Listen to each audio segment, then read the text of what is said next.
तो सर जब भी मैं आपको देखता था, आपके वीडियोज़ देखता था, आपसे इंस्पायर होता था, बहुत सारे आपके डायलॉग्स हैं जो खुद मैंने बहुत बार स्टेज में यूज़ किए हैं।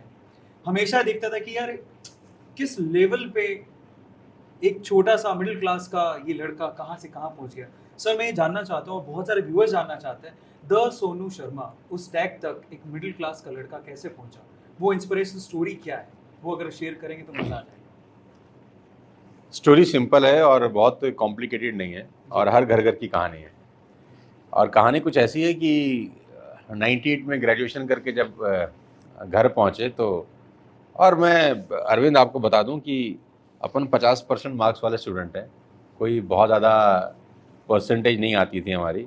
अभी आजकल तो 95, 97, 98, 99% हमारा यहाँ तो दिल्ली में करोड़ीमल कॉलेज है, 100% कट ऑफ जाता है उसका कि आपके पास 100% मार्क्स हैं तो ही आपको एडमिशन मिलेगा। हमारे तो 100% सबके मिला के भी नहीं होते थे तो 98 में जब ग्रेजुएशन करके अपन घर पहुँचे तो वो पहला एक ऐसा वाक़या था जहाँ से लाइफ एक अलग ट्रैक पे दौड़ने लग गई। पढ़ते लिखते थे नहीं, सीरियस नहीं थे लाइफ में और बहुत जैसे नॉर्मल मिडिल क्लास फैमिली के लड़के छिछोरे होते हैं ना, वैसे हम सब छिछोरे थे और सब उल्टे सीधे काम करते थे। मतलब यहाँ तो बताना भी नहीं चाहिए कि क्या क्या करते थे, और समझ सब गए होंगे कि क्या क्या करते होंगे। तो जब पहुँचे घर तो फादर साहब को बताया कि आज हम पापा पास हो गए। हमारे लिए पास होना तो कि बड़ी बात। एवरेस्ट चढ़ जाना था कि हम पास हो गए। तो परसेंटेज तो कोई पूछता ही नहीं था ना उस दौर के अंदर। 97, 98 में तो पूछता पास हो जाएगा ना, भाई इतना ही बहुत है। बहुत खुश थे। तो हमने बोला कुछ हमको तोहफा दीजिए, अब पास हो गए अपन। तो इवेंट टू द रूम वापस आए, मुझे याद है वो पेपर जैसा आपके हाथ में है ना, उन्होंने मेरे हाथ में दिया। तो मैंने पढ़ा, मैंने कहा ये क्या है? तो बोले we have a loan of 3 lakh rupees and you have to pay. और ये बात है 98 की। तो आज से अगर आप 25 साल पहले चले जाएं और उसको 3 लाख रुपए का वैल्यू निकालें तो मुझे लग रहा है आज का करीब करीब 50 लाख या 1 करोड़ रुपए हो सकता है वो। और आज से 25 साल पहले हमारा उम्र क्या हो रहा होगा? 19 साल, 20, 18, 19 साल। तो लाइफ का सबसे पहला जो ऑब्स्टिकल था और चैलेंज था वो यहाँ से शुरू हुआ। और ये बात तो पहले ही दिन समझ में आ गई कि ज़िंदगी बहुत आसान नहीं होने वाली, और अगर ज़िंदगी ऐसे ही जीता रहा तो परेशानियाँ बढ़ जाएंगी, कम होंगी नहीं। तो वो दिन ने एक बहुत बड़ा झटका दिया और फिर ईश्वर ने बहुत मदद करी। कहते हैं जी, जहाँ चाह वहाँ रहा, हिम्मत मर्दा और मदद खुदा। इंसान की मदद वो करता है अगर आप कुछ दृढ़ निश्चय कर लेते हैं। तो फिर लग गए काम के अंदर और बाज़ार में उतर के धीरे धीरे धीरे मेहनत करनी शुरू कर दी और फिर आखिरी में खुदा मेहरबान हो गया, गधा पहलवान हो गया। जैसे सर आपने अभी बोला कि आप 19 साल के थे और बहुत सारे डिस्ट्रैक्शन थे, डिस्ट्रैक्शन समझ पा रहे हैं और वही सेम प्रॉब्लम बहुत सारे यूथ के साथ आज है। बहुत सारे मिडिल क्लास फैमिलीज हैं, लड़के हैं, लेकिन वो अपनी घर की कंडीशन को नहीं समझते, उसी डिस्ट्रैक्शन में फंसे रहते हैं। तो आपने अपने आप को उस चीज से बाहर कैसे निकाला उन डिस्ट्रैक्शन से? बिकॉज़ वो आसान नहीं होता है। नहीं होता क्या है अरविंद, कभी कभी ना बड़ी से बड़ी बात चुभती नहीं है और कभी छोटी से छोटी बात भी चुभ जाती है कभी कभी। और वो कोई एक मोमेंट होता है यार आपकी जिंदगी में ना, कि वही बात अगर कोई आधा घंटा पहले बोलता और वेट के साथ बोलता तब भी शायद आपको नहीं लगती। होता है ना कभी कभी। और कभी कभी किस इस अंदाज में बोली जाती है कि उसकी ग्रेविटी कम भी हो, लेकिन वो साला सीधा अंदर घुस जाती है कि यार इसने ऐसा कैसे बोल दिया मुझे। तो कुछ समय भी ऐसा होता है। तो वो मोमेंट ऐसा था, जिस तरीके से पापा और मेरा वो डिस्कशन हो रहा था तो आई वॉज वेरी नर्वस। और मुझे ये लग रहा था कि यार हमारा मकान मॉर्गेज था, तो मुझे लगा यार ये मकान बिक जाएगा, यार मकान बिक जाएगा तो यार बड़ा वैल्यू, गुडविल खराब हो जाएगा यार, क्योंकि मकान मॉर्गेज है या आपका गिरवी है वो तो हमने फिल्मों में देखा था, ये तो मालूम चला कि हमारे साथ ही हो रहा है यार ये। तो वो अपने आप में एक बहुत बड़ा चुनौती थी हमारे लिए कि अच्छा अब 3 लाख रुपए पैसे तो पैसे से दिए जाएंगे, अब कैसे आएंगे? तो दिमाग लगाया कि कैसे आएंगे। तो वो कहते हैं कि वेन एवर द स्टूडेंट्स, मतलब स्टूडेंट अगर चाहता है तो कोई ना कोई मास्टर आ जाता है आपको सिखाने के लिए। तो हमारे पिताजी के एक दोस्त थे, वो चार्टर्ड अकाउंटेंट थे, राजीव नाथवानी उनका नाम था। अभी भी कहीं सुन रहे होंगे शायद तो उनको याद आ जाएगा कि लड़का ठीक बोल रहा है। तो मेरे पापा उनको मेरे पास, मतलब मुझे उनके पास ले गए। तो राजीव जी ने बताया कि हम, मेरे पास एक तरीका है तुम्हारा लोन उतारने का। तो पापा ने पूछा क्या तरीका है? बोला लोन उतारने के लिए लोन ले लो। अच्छा तो और लोन उतारने के लिए लोन कैसे ले लो? तो उन्होंने बोला ना एक भारत सरकार की योजना है PMYR, प्रधानमंत्री रोजगार योजना। ये उन निकम्मों लोगों को लोन दिया जाता है जो जिनके पास मोर्टगेज करने के लिए कुछ नहीं है, तो अप टू 1 लाख रुपीस आपको मिल जाएंगे। तो मैं फाइल वाइल आपकी लगा देता हूँ, तो आप बताओ क्या करना है। तो हमने एक ऐसी डमी से कागज़ बनाए कि हम कंप्यूटर इंस्टीट्यूट खोलना चाहते हैं टाइप्स, हमको उसके लिए कर्जा चाहिए। तो वहाँ से हमारे को 80,000 रुपये मिले, और 80,000 रुपये हमने उठा के जहाँ पर 3 लाख रुपए देने थे वहाँ पर दे दिया, और वहाँ से मोहलत मांगी हाथ जोड़ के कि भाई हमारी नीयत अच्छी है, हम पैसा लौटा देंगे, हमको थोड़ा समय दिया जाए। तो वहाँ से हमको 6 महीने मिले। फिर उसके बाद अपन सेल्स में आ गए, और फिर धीरे धीरे धीरे धीरे धीरे वो 3 लाख रुपए का कर्ज़ा चुकाया, और वो जो 1 लाख वहाँ से 80,000 वहाँ से लिया था वो कर्ज़ा भी चुकता किया। और फिर उसके बाद धीरे धीरे धीरे कहानी अच्छी होगी। तो खुशकिस्मत हूँ मैं कि शुरुआत 3 लाख के कर्जे से हुई। अगर इतना बड़ा चैलेंज चुनौती नहीं होती तो इम्यून सिस्टम इतना अच्छा नहीं होता। तो ये बहुत अच्छी बात है। और जहाँ तक यूथ की बात है कि यूथ फंसा हुआ है, और बहुत सारे चैलेंज उनकी ज़िंदगी में भी ऐसे रहते होंगे।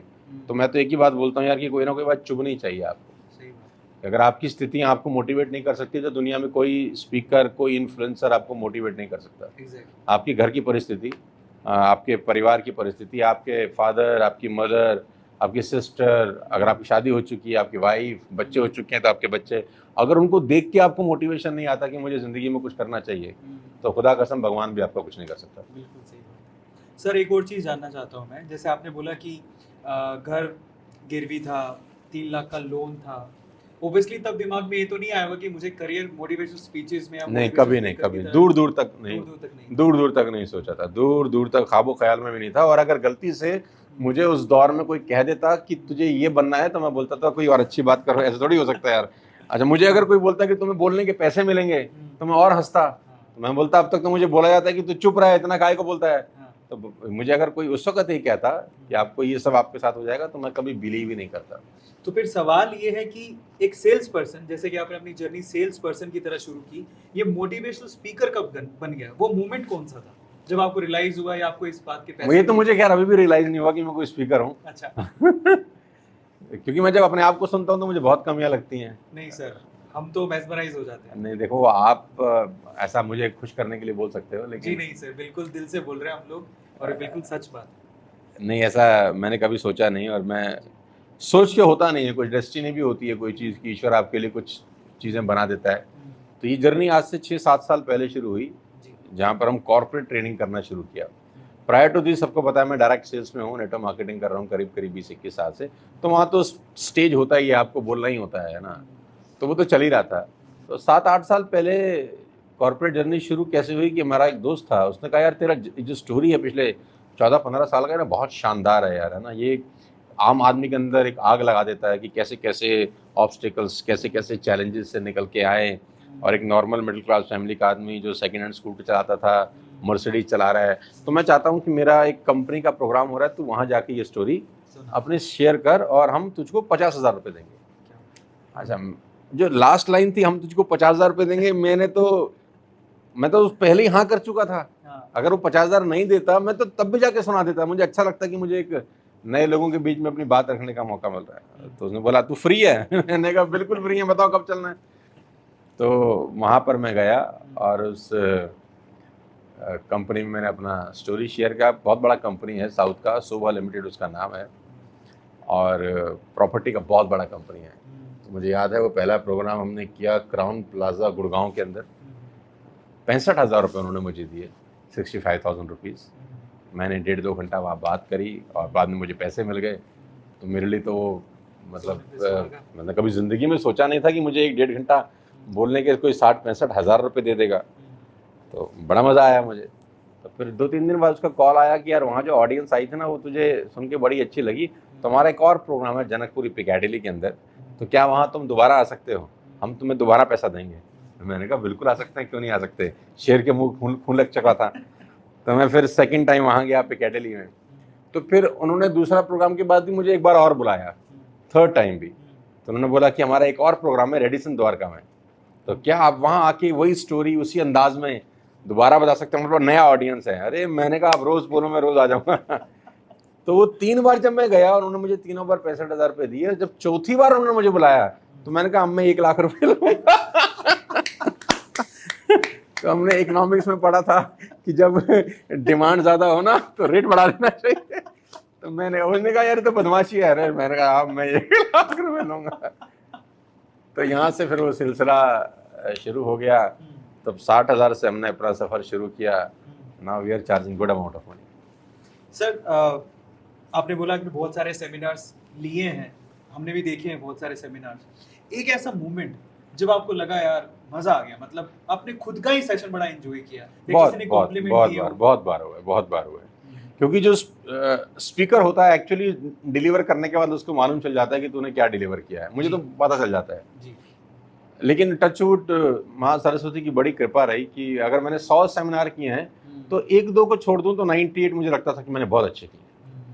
1-2 को मैं छोड़ दूं, जैसे एक प्रोग्राम मैंने जब करने गया तो मुझे 102-103 फीवर था और वो फीवर 5-7 दिन पहले से शुरू हो गया। तो जब मैं सेमिनार गया तो मैं इंजेक्शन लगवा के सेमिनार डिलीवर करने गया, क्योंकि वो टिकट सोल्ड आउट था तो मुझे करना ही था। ऑल्दो ऑडियंस को कुछ पता ही नहीं चला होगा कि मेरे को कोई फीवर था। ऑडियंस तो कह रही थी बहुत बढ़िया सर, मज़ा आ गया, लेकिन मुझे अंदर से पता था कि मैं वो डिलीवर नहीं कर पाया जो मैं कर सकता था। तो वो एक इंसिडेंस ऐसा था कि जब मैंने ठीक नहीं किया, मुझे ऐसा लगता है। और एक आध बार शायद और रहा होगा, लेकिन मुझे लगता है कि 98 टाइम्स अगर 100 प्रोग्राम दिए तो मैं सेटिस्फाइड अपने घर आया हूँ कि मैं जो चाहता था मैं वो करके आया। क्या बात। सर एक और चीज़ मेरे दिमाग में आ रही है एंड आई थिंक आप उसका जवाब दोगे। आपने बड़ी यंग एज में स्टार्ट किया था, माशाल्लाह आप भी आज आप बहुत हैंडसम दिखते हैं, लेकिन उस टाइम में मुझे लगता है आपका ऑरा ही अलग होगा। तो ये जानना चाहते हैं कि एक हैंडसम हंक स्टेज पे एकदम छा जा रहा है, इतना अच्छा बोल रहा है, वहाँ पे बहुत सारी लेडीज ऑडियंस भी होती है, तो can we skip this question? नहीं सर। तो मुझे ये जानना है वो एक ऐसा विमेन फैन मूवमेंट नहीं, वो अभी भी है यार, ऐसी बात थोड़ी है ना कि अभी वो तो जब है। जब हम यंग थे तब था, ऐसा थोड़ी ना कि अब नहीं है। ने भी आप अब dialogue ऐसा देखे- इंसल्ट मत बोलो यार ऐसा करके यार। लेकिन उसमें बहुत ज्यादा होते हाँ, होंगे। बहुत। आज ही मैंने लास्ट आपके सेमिनार में मैंने खुद ने अपनी आंखों से देखा है वो मोमेंट, जब एक बच्ची को आपने बुलाया था तो उनकी माँ ने भी कहा था कि आपकी मम्मी बहुत देखती है, बेटी को बोलने को कहा था। वो मोमेंट हमने देखा है, लेकिन मुझे लगता है वो यंग एज में तो बहुत ज्यादा होता होगा। तो एक ऐसा कोई मोमेंट आपको याद आ रहा हो, एक फैन मोमेंट? नहीं, पहले तो मैं बता दूं मैं अभी भी यंग हूँ। आई अच्छा। एम जस्ट 40 माफी चाहूंगा इसके लिए। नहीं, ऐसा कोई स्पेशल मोमेंट तो ऐसा मुझे ध्यान में नहीं आता कि हाँ, लेकिन ये एक ऐसी जगह है अरविंद जहाँ अपने आप को बचा के रखना बहुत ज़रूरी है। जी जी जी। क्योंकि आगे जाने के लिए गाड़ी में 7 गियर होते हैं, लौटने के लिए एक ही बहुत है। बात सही। एक ही रिवर्स गियर में आपकी गाड़ी वहाँ पहुँच सकती है जहाँ आप सोच भी नहीं सकते। तो ये एक ऐसा टॉपिक है जिसको कैरेक्टर बोलते हैं ना, ये बहुत इंपॉर्टेंट है बचा के रखना, खासतौर पर जब आप पब्लिक लाइफ में हैं। जी। क्योंकि हर आदमी आपको देख रहा है, हर आदमी आपको वॉच कर रहा है, बड़ा क्लोजली वॉच कर रहा है। और बहुत सारे लोग तो इस मौके के इंतज़ार में भी हैं कि कब आप गिरें और हम ताली बजाएं। और ऐसा रहता है, बहुत सारे लोग, आपके साथ भी रहता होगा कि वेल विशर हैं तो कुछ लोग ऐसे भी हैं 2-4 जो जिनको आपसे तकलीफ भी होती होगी, है ना। वो दुनिया का नियम है, वो चलता रहता है। तो ये बहुत इंपॉर्टेंट है। तो मैंने टचवुड आज तक, मेरे को इस पब्लिक लाइफ में 22-23 साल हो गए, मैं दावे के साथ कह सकता हूँ कि मेरे कॉलर के ऊपर कोई पिन का निशान भी नहीं है। तो ऐसा मतलब बाकी इंसिडेंट्स तो बहुत होते हैं, बहुत सारे लोग प्यार में बहुत सारी बातें भूल जाते हैं, मैं लेकिन कोशिश करता हूँ कि मैं बच जाऊँ। नहीं, पर फिर भी कभी इंस्टाग्राम पे हाँ, एक बार हुआ था कि एक लड़की थी जी। और वो मुझे कुछ बैंड देना चाहती थी, वो फ्रेंडशिप बैंड क्या होते हैं आजकल। तो वो आई कि आपको मैंने बैंड देना है, तो मेरा सिक्स सेंस बहुत अच्छा है, तो मैंने बोला बिल्कुल, बहन को तो भाई को कुछ ना कुछ देना ही चाहिए, इससे अच्छी क्या बात है, तो तू बांध दे, राखी भी आने वाली है। तो मैंने इस तरीके से बचा लिया अपने आप को और उसका चेहरा उतर गया। तो ऐसा हो जाता है कभी कभी, लेकिन मैं बच जाता हूँ। क्या बात है सर। थोड़ा पर्सनल लाइफ की तरफ चलते हैं। आपकी पर्सनल लाइफ में जब मैं आपका सेमिनार कल ले रहा था तो आप बता रहे थे कि आपके लास्ट ईयर या I think last to last year आपके घर में 2 लोग गुजर गए थे, और वो मोमेंट, क्योंकि बहुत सारा यूथ आपको देख रहा है, आपसे इंस्पायर होता है, और बहुत बार हमें लाइफ में झटके लगते हैं, ups and downs is called life. तो वो मोमेंट कैसा था, आप उससे कैसे निकल आए और अब फिर से आप छा रहे हैं, वो सब चीज़ों के बारे में जिक्र करना बहुत ज़रूरी है। Please आप- डिजास्टर था लाइफ का, जी। कोई दो राय नहीं है इसमें। और 23 अप्रैल को मुझे कोविड हुआ, इससे पहले वाले अप्रैल में, लास्ट टू लास्ट अप्रैल, मुझे क्या हमारे पूरे परिवार को कोविड हो गया था। Me, my wife, my father, mother, we have joint family, चाचा जी, चाची जी, उनकी दोनों बेटियां, माई एल्डर डॉटर, छोटी वाली बेटी को नहीं हुआ था भगवान के आशीर्वाद से, बाकी वी ऑल गेट इन्फेक्टेड। मेरी सिस्टर इन लॉ मेरे साथ रह रही थी on that time, she was working with city bank, तो उनको भी कोविड हो गया। She was 46-47 only. तो 23 अप्रैल को कोविड हुआ और 27 अप्रैल को अपने फादर को हमने हॉस्पिटलाइज किया बिकॉज ऑफ द उनका जो ऑक्सीजन लेवल था वो 72-75 तक चला गया था। 27 को उनको एडमिट किया और 2 मई को मैंने अपने सिस्टर इन लॉ को एडमिट किया। 3 मई को मैंने अपनी वाइफ को एडमिट किया। मतलब ऐसा होता था कि उस सेकेंड लॉकडाउन में, सब लॉकडाउन था, सायरन की आवाज़ें, एक एम्बुलेंस आती थी घर से, एक को लेके जाती थी, 2 दिन के बाद एक और एम्बुलेंस आती थी, वो दूसरे को लेके जाती थी, 4 दिन के बाद फिर एम्बुलेंस आती थी, तीसरे को लेके जाती थी। तो 3 लोग घर से हॉस्पिटल गए, जिसमें से 2 वापस नहीं आए। और my sister in law passed away on 3 May, my father passed away on 4 May. तो 4 मई को हमने 2 संस्कार किए, एक मॉर्निंग में, एक इवनिंग में। और wife was very critical, she was in ICU with BiPAP machine. 27 दिन वो आईसीयू में थी, सीवियर कंडीशन में। सीटी स्कोर था 24 आउट ऑफ 25, 95% लंग्स ख़त्म थे उनके। मेरा सीटी स्कोर 20 आउट ऑफ 25 था, तो 80% मेरा भी मामला साफ था। तो वहाँ जब हॉस्पिटल जाता था उससे मिलने के लिए, तो मैं उसको बताता नहीं था कि इसकी सिस्टर नहीं है, मैं उसको ये भी नहीं बताता था कि पापा भी नहीं है। और वो मुझसे पूछती थी कि दोनों कैसे हैं, उनकी तबीयत कैसी है, क्योंकि सबसे पहले उन दोनों को हॉस्पिटल एडमिट किया था जब वो घर में थी। तो मैं बोलता था ठीक हैं, सब बढ़िया हैं। तो वहाँ उसको कुछ कहानियाँ भी सुनाता था, जोक्स सुनाता था, हंसता रहता था उसके सामने। बड़ा मुश्किल था, मतलब वो द टफेस्ट एक्टिंग जिसको आप बोलते हैं ना, कि आप 4 को शाम को संस्कार करके अपने पिता का आए हैं और रात को फिर उससे मिलके हंस हंस के बात कर रहे हैं कि सब बढ़िया है, फर्स्ट क्लास, कैसे है, अरे ठीक है, सब बढ़िया, कोई दिक्कत नहीं। तो 27 दिन तक मैंने उसको कुछ नहीं बताया। जब वो घर आई 28 मई को, तब भी मैंने सिर्फ एक व्यक्ति के बारे में बताया। दोनों को एक साथ बताने का भी डर लगता था मुझे कि भाई दिल है कितना झेल सकता है, और वैसे भी बॉडी बहुत वीक थी। 28 दिन अगर आप आईसीयू में रहते हैं तो, और उसमें दवाइयाँ खतरनाक तरीके से चल रही हैं, हैवी डोजेस चल रही हैं, रेमडेसिविर लग रहे हैं, एक्टेमरा लग रहे हैं।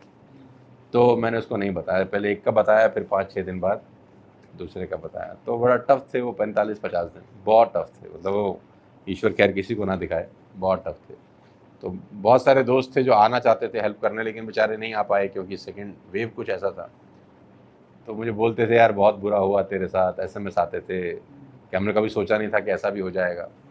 तो मैं तब भी उनको यही बोलता था कि भगवान की मेरी पर बड़ी कृपा है। तो बोलते तू पागल आदमी है यार, ऐसे टाइम में तो लोग भगवान को बहुत वो करते हैं कि ऐसा तूने हमारे साथ क्यों किया। मैं बोलता हूँ भगवान की बहुत कृपा इसलिए कि मुझे जो भी देता है छप्पड़ फाड़ के देता है। खुशियाँ दी तो बहुत छप्पड़ फाड़ के दी, बहुत सुख दिए, पैसे दिए, फेम दिया, नेम दिया, जिसकी औकात मेरी थी ही नहीं। तो आज जब वो ऐसा कर रहा है तो मुझे शिकायत करने का कोई हक नहीं है। The show must go on. पर उसके बाद फिर वापस आ गए बाज़ार में और पापा से आशीर्वाद लिया, लग गए, आज आपके साथ बैठे हुए। बिल्कुल सर, उसके बाद ऐसा लग ही नहीं रहा कि आपने ये दिन देखे हैं।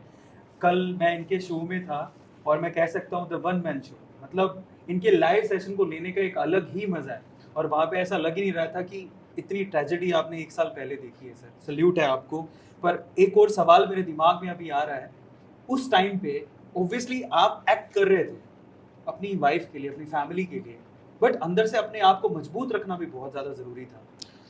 ऐसा इंसिडेंस अरविंद कि मैं आपको बताऊंगा तो रोंगटे खड़े हो जाएंगे। हिंदू ट्रेडिशन में जब फादर चले जाते हैं तो आपको बाल जी हटाने पड़ते हैं, राइट? वो एक ट्रेडिशन है, दुनिया फॉलो करती है। मैं वो भी नहीं कर पाया। क्यों नहीं कर पाया? क्योंकि अगर मैं बाल हटा के अपनी वाइफ के पास जाता तो वो समझ आती कि कुछ ना कुछ हुआ है। तो मैं लास्ट राइट में भी वो सब नहीं कर सका जो एज अ बेटा आदमी सोचता है कि चलो मुझे ये तो एक्चुअली उनके लिए करना चाहिए था, लेकिन मैं वो भी नहीं कर सका। लेकिन at the end of the time मैं सिर्फ यही सोचता हूँ यार कि कुछ चीज़ें ऐसी होती हैं ना जिस पे आपका कोई कंट्रोल ही नहीं है। जीवन मृत्यु, ये दो चीज़ें हैं जिसमें आपका कोई कंट्रोल नहीं है, आप कुछ कर ही नहीं सकते। अननेसेसरी सोच के आप टेंशन लेते हैं यार। तो नो डाउट वो टफ टाइम था, लेकिन मुझे एक बात अच्छे से पता थी कि हमारे फादर ने हमको बहुत अच्छे संस्कार दिए, हमें मजबूत भी उन्होंने ही बनाया। और वो हमको हमेशा समझाते थे कि माँ बाप हमेशा किसी के नहीं रहते, हमारे भी नहीं रहे, तुम्हारे भी नहीं रहेंगे। ऐसा तो नहीं है कि कोई हमेशा के लिए रहता है, हम आज नहीं जाएंगे 5 साल के बाद जाएंगे, जाना तो सबने। तो उनकी वो बातें ना बार बार रिकॉल होती थी कि ये पार्ट ऑफ लाइफ है यार, मतलब आप भी नहीं रहेंगे एक दिन, मैं भी नहीं रहूँगा एक दिन। तो इसमें कोई ऐसा कोई हैरान करने वाली बात नहीं है। और ऐसा नहीं कि सिर्फ मेरे साथ हुआ है, बहुत लोगों के साथ होता है। माँ बाप तो किसी के भी नहीं रहते हमेशा ना। तो बस वो उनकी टीचिंग, उनकी लर्निंग, जो उन्होंने संस्कार दिए थे, उन्होंने और मजबूत बनाया कि पार्ट ऑफ लाइफ है, इसमें ज़्यादा परेशान होने की ज़रूरत नहीं है, the show must go on. Exactly sir, मृत्यु अकेली ऐसी चीज है जो शाश्वत सत्य है, हाँ, सर्टेन है, कुछ नहीं कर बाकी सकते तो आप। कुछ भी नहीं। राम चले गए, कृष्ण चले गए, पैगंबर चले गए, नानक चले गए, कौन नहीं गया, सब चले गए। अच्छा, एक और चीज़ आप मेरे दिमाग में आ रही थी सर कि आप इतनी सारी मोटिवेशनल स्पीचेस लेते हैं, बहुत अच्छी अच्छी स्टोरीज आप बताते हैं वहाँ पे। मुझे जो सबसे ज़्यादा फैसिनेटिंग लगती है वो आपकी माइथोलॉजिकल जो स्टोरीज आप लेते हो, जो एग्जाम्पल आप जोड़ देते हो रूटीन दुनिया से, मतलब जो हमारी जिंदगानी चल रही है, वो आप कहाँ से लाते हो? वो इंस्पिरेशन, वो सब कहानियाँ, और आप जोड़ कैसे देते हो? ये कला कहाँ से सीखी आप? वो करते करते आ गई। और एक्चुअली मैं ये भी नहीं बोलूँगा करते करते आ गई, ये माइथोलॉजी और आज की डेट में उसका जो रेलिवेंस है ना, वो एक्चुअली तो मुझे ऐसा लगता है कि कोई करा गया एक्चुअली आपसे, वो सोच के कोई कट पेस्ट करके, कोई एडिट करके स्क्रिप्ट बना के, मुझे लगता है हो ही नहीं सकता।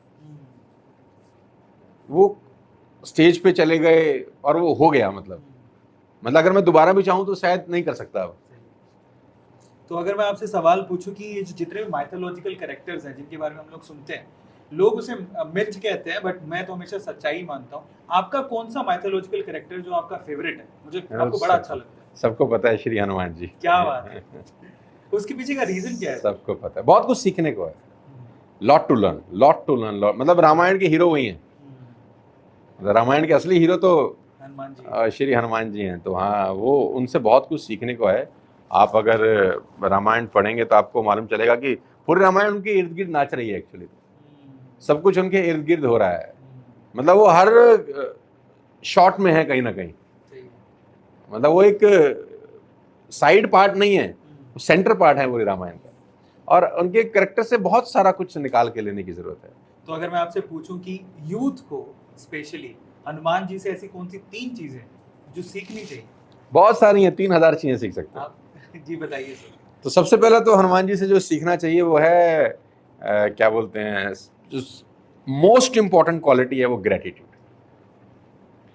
ग्रेटिट्यूड तो इतना है कि हमारे जो फील्ड है, जिस फील्ड में अभी हम इन्फ्लुएंसर मार्केटिंग में हैं, या कुछ लोग कॉर्पोरेट ट्रेनिंग में हैं, या कुछ सेल्स में अच्छा कर रहे हैं, उन सबको एक ही बात लेके जानी चाहिए कि उन्होंने कभी भी अपने पूरे लाइफ स्पैन के अंदर, या जब तक हम उनको समझते हैं और जानते हैं, कभी मैं शब्द का इस्तेमाल ही नहीं किया, कभी ये कहा ही नहीं कि ये मैंने कर दिया है। लेकिन आजकल के डिपार्टमेंट में ये बिल्कुल रिवर्स है, और हर आदमी बोलता है अरे तो आपको पता ही नहीं कि कौन है इसके पीछे। मतलब वो इतना अहंकार, इतना अहम है लोगों के अंदर।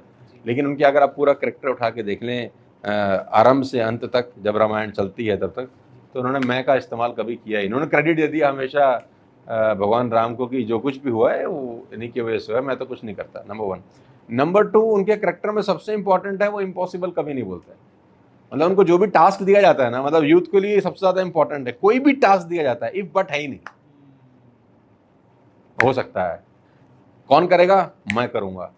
मतलब वो नहीं बोलते यार ये कैसे होगा, इतना बड़ा काम कैसे होगा, ये तो बड़ा मुश्किल है यार, कैसे होगा, नहीं हो सकता, नो, नेवर, इम्पॉसिबल उनकी डिक्शनरी का हिस्सा ही नहीं है ही नहीं डिक्शनरी का हिस्सा।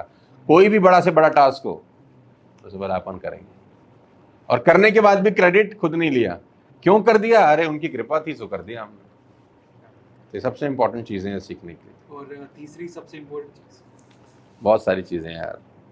तीसरी सबसे इंपॉर्टेंट चीज उनकी ये है कि हनुमान जी ने भी इतने ज्ञानी होने के बावजूद अपने गुरु जरूर बनाए। मैंने एक आदमी से मैं मिलता था तो मैं उससे पूछता था कि भाई सब ने गुरु बनाए, भगवान कृष्ण ने गुरु बनाए, सांदीपनि ऋषि उनके गुरु हैं, भगवान राम ने गुरु बनाए, विश्वामित्र जी उनके गुरु हैं, हनुमान जी ने गुरु बनाए, सूर्य भगवान उनके गुरु हैं। तो मैंने एक आदमी से पूछा, भाई तुमने गुरु नहीं बनाया? तो उन्होंने बोला मुझे कोई मिला ही नहीं। तो मैंने बोला यार ये तो अहंकार है। तो उसने पूछा अहंकार कैसे है? मैंने कहा तुझे एक भी आदमी नहीं मिला इस संसार में जो तुझसे ज्यादा जानता हो।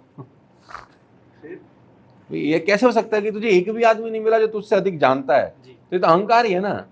जब भगवान कृष्ण को जरूरत है गुरु की, राम को जरूरत है गुरु की, हनुमान जी को जरूरत है, तो आप और हम कौन खेत की मूली हैं? तो उनकी तीसरी लर्निंग जो सबसे इंपॉर्टेंट है कि you need a mentor in your life. Even a genius need a coach. Sachin Tendulkar को भी मेंटरिंग की जरूरत है, विराट कोहली को भी जरूरत है। तो आप कौन है भाई साहब? और जिनको लगता है कि वो बिना गुरु के कर सकते हैं तो कर सकते हैं, मैं ये नहीं कहता है नहीं कर सकते, लेकिन जो चीज आप 10 दिन में कर सकते हैं उसको करने में हो सकता है आपको 10 साल लग जाए बिना उनके। गूगल मैप है अगर आपके पास, तो आप जरूरत है आपको पान वाले से रास्ता पूछने की, भाई आप दाहिने मुड़ूं कि बाएं मुड़ूं? जब तक नहीं था तो कर नहीं रहे थे, अब गूगल मैप है तो डालिए ना, वो बता देगा आपको। Time saving process. तो तीसरी सबसे इंपॉर्टेंट है, you need a mentor in your life. कोई भी एक बनाइए। और एक बात और ध्यान रखिए, बहुत ज्यादा मेंटर भी नहीं होने चाहिए। 2 तरह के लोग जिंदगी में बर्बाद हो जाते हैं। सुन लो सारी मेरी बात जो लोग मुझे सुन रहे हैं। बात नंबर 1, पहला जो किसी की नहीं सुनते वो बर्बाद होते हैं। दूसरा जो बहुत लोगों की सुनते हैं वही बर्बाद हो जाते हैं। हाँ, तो एक व्यक्ति पकड़े, किसी को भी पकड़े। हिंदुस्तान में बहुत सारे लोग हैं, मुझे बिल्कुल ना पकड़ें, किसी को भी पकड़ लें और उसको फॉलो करें जो आपके नेचर से मैच करता हो, जिसकी बात आपको सूट करती हो। कोई भी हो सकता है ना। एक व्यक्ति को पकड़ें और उसको फिर अगले कुछ साल के लिए ब्लाइंडली फॉलो करें। तो इसी से जुड़ता मेरा अगला सवाल है, सोनू शर्मा तो बहुत लोगों के गुरु हैं, लेकिन सोनू शर्मा जी का गुरु कौन? मेरे गुरु मेरे पिताजी रहे हैं जिंदगी पर, अब नहीं हैं, लेकिन उन्होंने जो सिखाया मुझे पिछले 40-42 साल, और वो एक दिन का प्रोसेस नहीं है, डेली कुछ ना कुछ सीखने को मिल रहा है। अगर आपकी यूनिवर्सिटी आपके घर में ही हो, डेली आपको कोई लाइव क्लासेस मिल रही हैं, डेली कोई गीता ज्ञान की बात मिल रही है, डेली कुछ जानकारी में, तो पेस्टिंग होती है धीरे धीरे धीरे धीरे आपके जहन के ऊपर। तो वो मेरे लिए सबसे, और इसका एहसास अब ज़्यादा होता है। सही बात है। तब तक जो चीज़ आपके पास रहती है उसकी एहसास नहीं होता। जब वो चीज़ आपसे छूट के उड़ जाती है तब उसका एहसास ज़्यादा होता है कि यार वाकई में क्या कुछ सीखा यार हमने। अच्छा, एक और सवाल मेरे दिमाग में आ रहा था कि लोग आपको मोटिवेशनल गुरु या मोटिवेशनल स्पीकर कहते हैं, बट आपको ज़्यादा क्या अच्छा लगता है? लोग आपको किस नाम से जाने, किस वे से जाने? अरे यार, मैं तो बहुत साधारण सा आदमी हूँ, मेरे को तो ऐसा कुछ नहीं है कि किसी भी नाम से जाने। मैं तो इतनी बात बोलता हूँ कि आज हमको सोशल मीडिया पे जो लोग भी सुनते हैं, एक व्यक्ति का भी लाइफ ट्रांसफॉर्म हो गया हो तो हमारे लिए बहुत है, बहुत है। मतलब मुझे याद है कि एक व्यक्ति से मैं मिला, ऑल्दो बड़े अच्छे अच्छे लोगों ने कॉम्प्लीमेंट दिए ज़िंदगी में कि हमने आपकी वजह से सुसाइड करने जा रहे थे, नहीं किया, ऐसे ऐसे कॉम्प्लीमेंट दिए, हमारा जॉब अच्छा हो गया। इवन डॉक्टर सुनते हैं मुझे, चार्टर्ड अकाउंटेंट सुनते हैं, लॉयर सुनते हैं। मैंने कभी सोचा नहीं था कि इस लेवल के लोग भी मुझे सुनते होंगे, लेकिन मुझे पता चलता है धीरे धीरे मेल्स आती हैं। अभी बेंगलोर में कल मैं जिस होटल में था लीला में, वहाँ एक MBBS MD डॉक्टर थे, वो आ गए जब मैं डिनर कर रहा था रात को कि हम आपको सुनते हैं, हम डॉक्टर हैं। अरे तो मैंने कहा यार। और मेरा अगला सवाल है मोटिवेशनल स्पीकर को लेके। लोग आपको मोटिवेशनल स्पीकर की तरह देखते हैं, आप भी बहुत लोगों के इंस्पिरेशन है, लेकिन आपका इंस्पिरेशन कौन है? कौन सा ऐसा मोटिवेशनल स्पीकर है जो आपको सबसे अच्छा लगता है? मैं आज से कुछ साल पहले जिनको मैंने सबसे पहले सुनना शुरू किया यूट्यूब के ऊपर और जिनकी किताबें मैंने पढ़नी शुरू करी, वो जिम रॉन साहब हैं। अब तो उनका डेथ हो गया, कह रहा वो नहीं है, लेकिन मैंने अरविंद उनको इतना सुना है, इतना सुना है कि मैं उनका बिगेस्ट फ़ैन हो सकता हूँ। और मैं उनको बीच में तो इतना सुनने लग गया था, यू डोंट बिलीव, कि उसके बाद जब मैं ट्रेनिंग डिलीवर करने जाता ना तो मेरी चाल, हाव भाव, मतलब बॉडी लैंग्वेज, और वो उनका क्या था, वो पोडियम पे खड़े खड़े 6 घंटे का लेक्चर डिलीवर कर देते थे। मतलब वो पोडियम से ना इधर हिलते थे ना इधर, 6 घंटे वहीं पर और 6 घंटे का लेक्चर। तो मैं नॉर्मली तो स्टेज पे वॉक करके बोलता था, लेकिन मैंने बीच में इतना सुनना शुरू कर दिया कि मैं पोडियम पे खड़े खड़े 4-5-6 घंटे का लेक्चर फटाफट, और वैसे ही मेरा आवाज़ का उतार चढ़ाव शुरू हो गया। तो बाद में मुझे लोगों ने बोला ये छोटा रॉन कहाँ से आ गया यहाँ से, तो फिर मैंने उसको चेंज किया। मैंने कहा नहीं यार, ये तो गलत हो रहा है एक्चुअली, तो अपनी जो खुद की पहचान है वो खराब हो जाएगी। तो मैंने बोला रॉन साहब बहुत सुन लिया, अब आपको आप नमस्ते, अब मैं अपना कुछ कर लूँगा। तो मैंने बहुत सुना उनको, फैंटास्टिक स्पीकर। जितने भी स्पीकर मैंने अपनी ज़िंदगी में सुने हैं अगर मैं किसी को एक नंबर देना चाहता हूँ तो वो आदमी है। कोई भी आदमी अगर उनको आराम से सुने अंधेरे के अंदर अपने कान में ईयरफोन लगा के, और वो अच्छा कंटेंट सुनना चाहता है और अच्छा थ्रो सुनना चाहता है कि बात करी कैसे जाती है, तो मुझे लगता है उससे व्यक्ति बढ़िया मेरी नज़र में नहीं है। और तो बहुत सारे लोग बहुत अच्छा बोलते हैं। इसके अलावा कौन सी ऐसी बुक्स है जो आप पढ़ते थे अपने टाइम में या अभी भी पढ़ते हैं, वो कौन सी बुक्स है जो आप सामने व्यूअर्स को भी रेकमेंड करना चाहेंगे? अगर व्यूअर कोई एक किताब पढ़ना चाहते हैं तो मेरी आप सबसे रिक्वेस्ट है एक किताब ज़रूर पढ़ें, और वो है तुलसीदास की रामचरितमानस। क्या बात है। दुनिया में कोई किताब पढ़ना कि मत पढ़ना, उसको ज़रूर पढ़ लेना, क्योंकि सारी किताबें वहीं से निकली हैं, गंगोत्री वही है सब वहीं से निकला है। तो वो किताब आप ज़रूर पढ़ें। मज़े की बात तो है कि सबके घर में है, खरीदने की ज़रूरत भी नहीं है। सबकी दादी की पोटली में होगी, माँ ने उनकी बोलते हैं मंदिर में रखी होंगी। वो कभी बहुत सारे लोगों में पढ़ी भी जाती हैं, ऐसा नहीं कि नहीं पढ़ते होंगे, लेकिन अधिकांश यूथ जो है ना वो थोड़ा शायद नहीं पढ़ता। अब पढ़ना शुरू कर दिया है बहुत सारे लोगों ने। मैं बहुत सारे लोगों को बोलता हूँ कि यार तुम पढ़ा करो, तुम पढ़ा करो। तो मुझसे पूछते हैं आप जैसा बनने के लिए। अरे मैंने कहा रामायण पढ़ो, तो कह रहे बन जाएंगे। हाँ, आज हम पढ़ रहे हैं, आज हम पढ़ना शुरू करें। तो बहुत सारे लोगों ने पढ़ना शुरू कर दिया। तो सबसे अच्छी किताब अगर आप वो पढ़ें तो किसी और किताब को पढ़ने की जरूरत नहीं। बहुत कुछ सीखने को एक्चुअली। सर अगला सवाल मेरा ये कि बहुत सारा यूथ आपको देख रहा है और बहुत सारे लोग आपको आइडल मानते हैं, बहुत सारे यूथ ये जानना चाहते हैं कि जब सोनू शर्मा सर ने ये मोटिवेशनल सेमिनार्स करने शुरू किए, जो नेटवर्क मार्केटिंग आप करते हैं मंथली, क्योंकि हर कोई चाहता है अपने पाँव पर खड़े हुए, और इस लाइन में अगर वो जाना चाहते होंगे हम लोग कितना कमा सकते हैं, तो आप थोड़ा बहुत अगर आइडिया दे दें कि हम लोग मोटिवेशन स्पीचेस के थ्रू या नेटवर्क मार्केटिंग के थ्रू इतना आप लोग अर्न कर सकते हैं, तो वो क्या आप बताना देखो, सवाल तो ये है कि ये क्यों करना चाहते हैं आप। अगर पैसा कमाने के लिए करना चाहते हैं तो मत करिए फिर। मतलब मोटिव क्या है? पैसा बाय प्रोडक्ट है, पैसा प्राइमरी प्रोडक्ट नहीं है। मतलब आज हमारे को जो रेवेन्यू आता है, मतलब ये रेवेन्यू के लिए काम नहीं कर रहे थे, काम तो किसी और काम के लिए कर रहे थे, ये तो ऑटोमेटिकली आना शुरू हो गया। तो अपना पैशन है। अब क्या है, लोगों से बात करना, लोगों से मिलना। अगर आपका मोटिवेशन स्पीकर छोड़ दीजिए, नेटवर्क मार्केटिंग छोड़ दीजिए, सवाल है कि आपका मन क्या कर रहा है करने का। मतलब मोटिवेशन स्पीकर सिर्फ इसलिए बनना चाहते हैं कि सोनू जी बहुत अच्छा बोलते हैं, बहुत पैसे कमा लेते हैं, तो हम भी बन लेते हैं। अरविंद बहुत अच्छा बोलते हैं, बहुत पैसे कमा लेते हैं, तो हम भी बन जाते हैं। तो मत बनिए। उससे बेटर होता है कि आप कुछ और करके कम पैसे कमाते हैं लेकिन ज़िंदगी भर खुश रहते हैं, जो आपका हॉबी है, जो आपका टेस्ट है। अगर आपका ये हॉबी है और टेस्ट है तो मुझे लगता नहीं है कि इससे बढ़िया कोई प्रोफेशन, मतलब मेरी नज़र में, क्योंकि मैं तो कर रहा हूँ तो अच्छा ही बोलूँगा, तो पैसा इम्पॉर्टेंट नहीं है। इस प्रोफेशन में जो मान सम्मान इज्जत है वो पैसे से कहीं ज़्यादा बड़ी है। दूसरा, आपको खुद को बहुत कुछ सीखने को मिल जाता है। ये प्रोफेशन ही ऐसा ना कि आप बिना तैयारी किए जाएंगे नहीं, और तैयारी करेंगे तो ऑटोमेटिकली सबसे पहले लर्निंग और ट्रेनिंग तो आपकी हो जाएगी। आपने 10 बार ट्रेनिंग तैयार करनी है तो 10 बार तो पहले खुद सुन ली, और 4-5 बार सुनता है तभी जाके आप डिलीवर कर पाते हैं। तो दोनों काम होते हैं, आपका खुद का पर्सनल डेवलपमेंट होता है और पैसा आ जाता है, लेकिन तभी जब आपका खुद का मन हो ये सब करने का। तो सर अगर किसी का पैशन हो तो 3 ऐसी कौन सी चीजें जो उसमें होनी चाहिए, या फिर वो स्किल तीनों डेवलप करे ताकि वो एक मोटिवेशन स्पीकर बन जाए, वो 3 रिकमेंडेशन? मैं तीनों को घोट के एक ही बना देता हूँ। एक ही वर्ड है, प्रैक्टिस। ग्रेट। सिर्फ और सिर्फ practice, practice practice practice practice practice practice. कोई 3 शब्द नहीं है, एक ही शब्द है, प्रैक्टिस। पर कई लोगों को सर बहुत ज्यादा स्टेज फियर होता है, जैसे आपको मैंने देखा है। हर चीज का एक ही जवाब है, प्रैक्टिस। नहीं, पर अगर स्टेज पे गया, जैसे कल मैं आपका सेशन देख रहा था, तो आपने इनिशियली, मैं ये भी जानना चाहता हूँ कि मैं जानबूझ के कहा था या क्या सच में आप नर्वस थे? बिकॉज आप जब गए लाइव तो आपने सबसे पहले ये बोला कि आगे के लोग मुझे घूरना मत। तो ये मेरा डायलॉग है, मैं 100 जगह बोल चुका हूँ। अच्छा, ऐसा? एक्चुअली क्या है, स्टेज ना एक आर्ट है। एक्चुअली कुछ चीज़ें सीखी जाती हैं और कुछ चीज़ें आपको समय के साथ आ जाती हैं। जब आप किसी भी ऑडियंस से बात कर रहे हैं, किसी भी गैदरिंग से आप 1 to 1 हो रहे हैं, तो सबसे पहला इम्पॉर्टेंट है उनसे कनेक्ट बनाना। कनेक्ट कैसे बनता है, ये एक बहुत लंबा प्रोसेस है, राइट। मतलब अभी तो नहीं बता सकता मैं, क्योंकि पब्लिक स्पीकिंग एक बहुत बड़ा अपने आप में सब्जेक्ट है। वो मतलब 2-4-5 मिनट में नहीं बताया सकता। तो जब तक कनेक्ट नहीं बनता, आदमी कन्विंस नहीं होता आपकी बात से।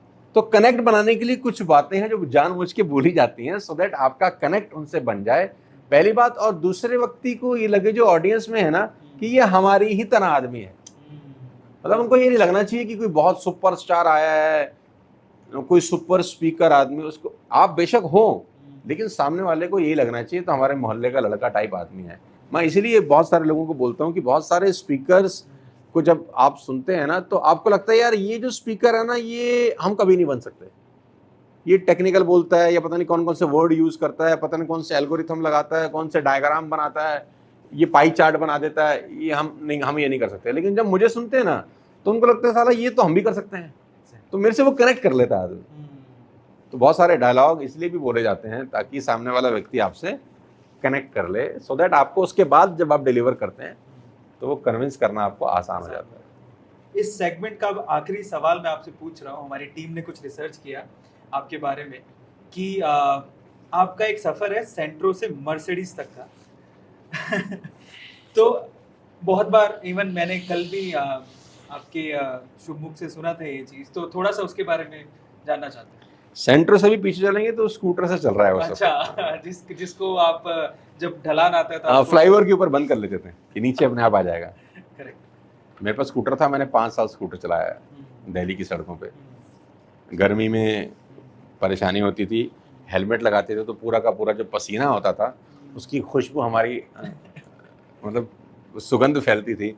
बरसात में फ्लाईओवर के नीचे रोक लेते थे ताकि पानी ना पड़े। तो 5 साल चलाया।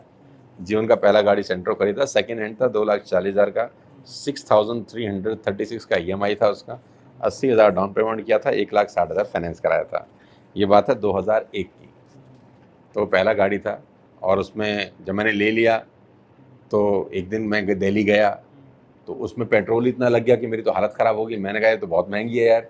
अच्छा, आदत नहीं था ना यार, वो स्कूटर पे तो बढ़िया मामला चलता था। तो मैंने कहा ये तो मर जाएंगे। तो नया उस ज़माने में ना LPG किट आता था, 5-6 हज़ार रुपये के अंदर वो लगा देते थे। तो मैं गया उसके बाद, मैंने कहा भाई तू LPG लगा दे, मैं तो गरीब आदमी हूँ, मर जाऊँगा, पेट्रोल वेट इतना दूर जाऊँगा आऊँगा, इतना तो मुझे कमाई नहीं होगी जितना मेरा पेट्रोल लग जाएगा। तो उसने फिर वो LPG किट लगाया। उस LPG किट में क्या होता था, जो घर में सिलेंडर होता था वो भारत इंडियन का वो 14 किलो का सिलेंडर जो गैस आप घर में यूज़ करते हैं वही लग जाता था डिग्गी के अंदर। तो अपन ने वो लगाया। फिर वो 1 रुपया किलोमीटर पड़ता था, 80 पैसे 85 पैसे किलोमीटर पड़ता, और वो बहुत कन्वीनियंट था कि मैं घर से सिलेंडर उठाता और डिग्गी में लगा लेता। और पापा मुझे बहुत डांटते भी थे कि तू ये क्या कर रहा है, क्योंकि लड़के स्मोक भी करते थे मेरी गाड़ी में बैठ के। तो पापा मुझे बोलते साले तूने लाल बम लगा रखा है, किसी दिन फट जाएगा, सिलेंडर लगा हुआ और वहीं सिगरेट पीते हैं तेरे दोस्त। तो मैंने बोला पापा कुछ नहीं होता, टेंशन ना लो। तो वहाँ से फिर हमने अपना कार का सफ़र शुरू किया और अभी S क्लास तक पहुँचा है वो। मैंने कभी सोचा नहीं था कि हम लोग कभी 2.25 करोड़ का गाड़ी चलाएंगे, ज़िंदगी में कभी नहीं सोचा था। पर एक डायलॉग है ना सर, जो कुछ नहीं करते वो कमाल करते हैं। कल सुना था मैंने, आपने पंडित जी को कह दिया था ऐसे, वो इंसिडेंट भी साथ में शेयर कर दो तो मज़ा आ जाएगा। नहीं, वो पंडित जी वाली कहानी बड़ी सिंपल सी है कि वो हमारे ज्योतिषी थे, वो फादर के हमारे मित्र थे। तो हाथ देखने, मतलब हाथ दिखा रहे थे, मेरा देख रहे थे मतलब। तो मेरे पापा को यही बोल रहे थे हाथ देखकर कि ये लड़का या तो बर्बाद हो जाएगा या ये कुछ बड़ा करेगा। तो मैंने हाथ चटक के बोला पंडित जी नहीं, बर्बाद नहीं होगा, बड़ा करेगा कुछ। 9वीं 10वीं में था मैं, यहाँ तक मुझे याद आ रहा है। तो कॉन्फिडेंस तो था। क्या फाइनली ये सेगमेंट होता है खत्म, और आई थिंक आपने बहुत इंजॉय किया होगा। अब अगले सेगमेंट की तरफ चलते हैं, थोड़ा सा और खंगालते हैं सोनू सर को। सर, हमारा अगला सेगमेंट है रैपिड फायर। मैं आपसे सीधे एक सवाल पूछूंगा, आपको बिल्कुल शॉर्ट में उसका आंसर देना है। 1 वर्ड भी हो सकता है, स्किप भी कर सकते हैं। स्किप हाँ, आप पे डिपेंड करता है। तो रैपिड फायर बहुत मजा आ जाने वाला है। और बाय द वे, आप भी कोई सवाल पूछना चाहते हो कमेंट में लिखिएगा, हम कोशिश करेंगे अगली बार जब बुलाएंगे तो उनसे सवाल पूछेंगे। सर, पहला सवाल, your favourite moment in your life? मैं 2000 साल तो याद नहीं आ रहा, 10-11 के आसपास होगा शायद। मैं अपनी बेटी को स्कूल छोड़ने गया था मर्सिडीज़ के अंदर। C क्लास थी मेरे पास उस ज़माने के अंदर। वो मेरा फेवरेट मोमेंट था जब पहली बार गया मर्सिडीज़ में, मैं, मेरी वाइफ और मेरी बेटी। मैं फटाफट उतरा ड्राइविंग सीट से, घूम के गया, डोर ओपन किया। तो मेरे लिए वो बहुत इम्पोर्टेंट था, क्योंकि हम लोग कॉलेज जाते थे लिफ्ट मांग के, पैसा नहीं होता था, रिक्शा पे जाते थे। कभी जीवन में नहीं सोचा था कि मर्सिडीज जैसी गाड़ी में अपना बच्चा हमारा स्कूल जाएगा। तो वो सबसे फेवरेट, अब तक का सबसे फेवरेट मोमेंट था। दूसरा सबसे बड़ा फेवरेट मोमेंट था जब मेरा दूसरी बिटिया हुई। तो जब मेरी दूसरी बेटी हुई, जब मैंने उसको पहली बार देखा, जब वो नर्स लेके आती हैं, तो वो मेरे को मतलब वो याद है मुझे, वो बहुत अच्छा था वो। अगला सवाल सर, आप टीवी, वेब सीरीज, नेटफ्लिक्स? नहीं मेरे मोबाइल में कुछ नहीं है। मेरा मोबाइल आप चेक करेंगे, इसमें आपको कुछ नहीं मिलेगा। मेरे मोबाइल में आपको कोई ऐप भी डाउनलोड हुआ नहीं मिलेगा। तो सवाल सर यही है कि आप क्यों नहीं देखते? अगर एक लाइन में आंसर करो तो क्या करेंगे सर आप? मुझे देख के मिलेगा क्या ये बता दीजिए, तो मैं बता दूंगा कि मैं क्यों नहीं देखता। सही है। नेटफ्लिक्स वालों, अगर आप चाहते हो कि सर सब्सक्रिप्शन लें तो आप पहले बड़ा ऑफर दे दो, उसके बाद ही करेंगे। नहीं मैं फिर भी नहीं देखूंगा। अगला सवाल sir, what is success for you? आपके लिए सफलता क्या है? मेरे लिए सफलता बड़ी सिंपल है कि आपका बच्चा आप जैसा बनना चाहता है तो आप सफल हैं। क्या बात है, क्या बात है, क्या अगर आपका बच्चा ही आप जैसा नहीं बनना चाहता आप सफल नहीं है। सबके अपने अपने दृष्टिकोण है, मैं गलत भी हो सकता हूँ कि किसी को लगता है यार ये क्या मतलब है। अरे ठीक है, मेरे लिए यही मतलब है यार कि मैं दुनिया को मोटिवेट कर रहा हूँ। मेरा बच्चा कह रहा है अरे आप जैसा क्या बनना है पापा, आप छोड़ो ना, कुछ और बनते हैं। क्योंकि हर आप अपने बच्चे से पूछे क्या बोलेगा, विराट कोहली बनेंगे, अमिताभ बच्चन बोलेंगे, शाहरुख खान बनेंगे, करीना कपूर, करिश्मा कपूर, ऐसे ऐसे नाम बोलेंगे। उससे पूछे पापा जैसा बनेगा? नहीं नहीं नहीं, नहीं पापा जैसा नहीं। पर क्या किया जिंदगी में? आपका बच्चा आप जैसा ही नहीं बनना चाह रहा, तो इसका मतलब आपने कुछ ना कुछ तो पंगा किया है अपनी जिंदगी के अंदर। है आपके पास पैसा है कि नहीं है, लेकिन बच्चा बोलेगा पापा बनूंगा तो आप जैसा। अमिताभ बच्चन का बेटा अभिषेक बच्चन तो यही बोलता होगा कि मैं बाप का 10% भी बन गया। हाँ, करेक्ट। तो जिंदगी धन्य होगी, यही बोलता होगा ना। जी, जी, बिल्कुल। रोहन गावस्कर सुनील गावस्कर को देख के यही बोलता होगा पापा आपका 10% बन गया तो जिंदगी धन्य। तो ये है एक्चुअली सफलता। जी। सचिन तेंदुलकर का बेटा अर्जुन बोलता होगा पापा 10% बन जाऊं आप जैसा। वो थोड़ी बोलता होगा मुझे शाहरुख खान बनना है। करेक्ट। सचिन तेंदुलकर लड़का नहीं बोलता होगा ना कि मुझे अमिताभ बच्चन बनना है या अभिषेक बच्चन बनना है। वो ये बोलता होगा पापा मैं 10% बन जाऊं आप जैसा। तो बस यही होना चाहिए कि बाप इतना सफल हो कि बच्चे उसी के अंदर अपना रोल मॉडल ढूंढ लें। क्या बात है, क्या बात है। सर अगला सवाल, अगर आपको ऊपर वाले से 3 पावर्स मांगने का मतलब मिल जाए, बोले कि मांगो, क्या मांगना है, तो आप क्या 3 मांगेंगे? क्या 3 चीजें? एक ही मांगेंगे यार। एक ही। हाँ जी। नेक बने, नेक रहें, बस। क्या बात है। अगर सोनू शर्मा सर फिर से 20s में चले जाते हैं तो एक ऐसा कोई मोमेंट जो आप फिर से जीना चाहते हो? यार वो कॉलेज के ना दिन बड़े याद आते हैं। वो जब प्रोटोकॉल नहीं थे, इतने कम पैसे में मौज ना अलग तरीके से ली जाती है कि किसी को घुमाने जाना है, जैसे गर्लफ्रेंड को घुमाने जाना है तो आपके पास तो स्कूटर है ही नहीं, तो अरविंद को बोल रहे हैं यार बाइक दे देना यार। तो बोलते साले तूने पेट्रोल डलवाया नहीं था पिछली बार भी यार, ऐसी सूखी खड़ी कर गया था तो पेट्रोल डलवाएगा? हाँ डलवाऊंगा। तो वो जो पुराने मोमेंट थे ना कॉलेज के, वो बड़े मिस होते हैं। अब वो लोग वैसे रहे भी नहीं, अब टाइम भी नहीं मिलता, बातचीत कम ही होती है। तो वो दिन है जो बहुत याद आते हैं, जहाँ पर पैसे नहीं थे लेकिन अफेक्शन बहुत ज़बरदस्त था। अच्छा, आपका फेवरेट फूड कौन सा है? मैं तो ऐसे कुछ भी खा लेता हूँ यार ऐसा। अच्छा, किन के हाथ का बना आपको सबसे ज्यादा मेरी अच्छा? मम्मी का। क्या बात। तो आपने नाराज नहीं कर दिया है हमारी भाभी जी को? नहीं, वो भी मेरी मम्मी का बना हुआ खाती है। ये सही है।